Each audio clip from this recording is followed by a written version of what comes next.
शनी महादेव मंदिराचे कलशारोहण हरिभक्त पारायण कानिफनाथ महाराज पोटभरे यांच्या हस्ते संपन्न। नेवासा तालुक्यातील बालाजी देरगाव येथील शनी देवस्थान येथे शनी देवस्थान समोर भगवान महादेवचे प्राचीन काळातील मंदिर होते।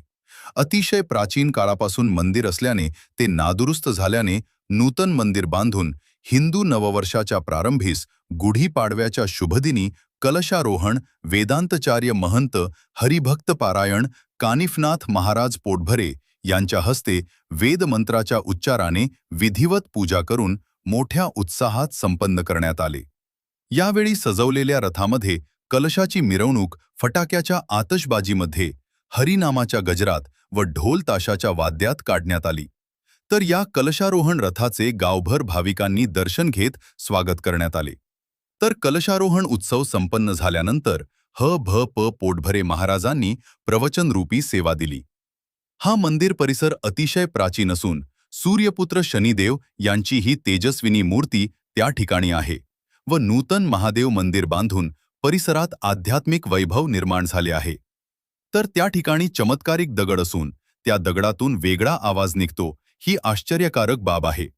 येथे वर्षभर विविध उपक्रम साजरे केले जातात। या उपक्रमासाठी चेअरमन बाळासाहेब कदम, बंडू कदम, प्रशांत कदम, माजी चेअरमन महेश कदम, अशोक कदम, गोरक्षनाथ गोयकर, पोपट बनसोडे, देवीदास काळे, तुकाराम कदम, महादेव खांडे, चंद्रकांत बनसोडे, आबासाहेब बनसोडे यांनी हा सोहळा पार पडण्यासाठी विशेष परिश्रम घेतले।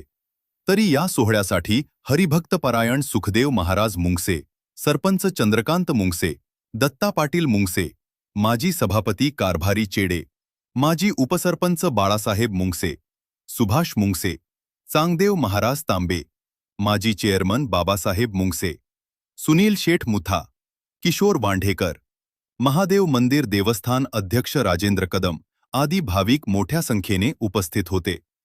आलेल्या भाविकांसाठी महाप्रसादाचे आयोजन करण्यात आले होते।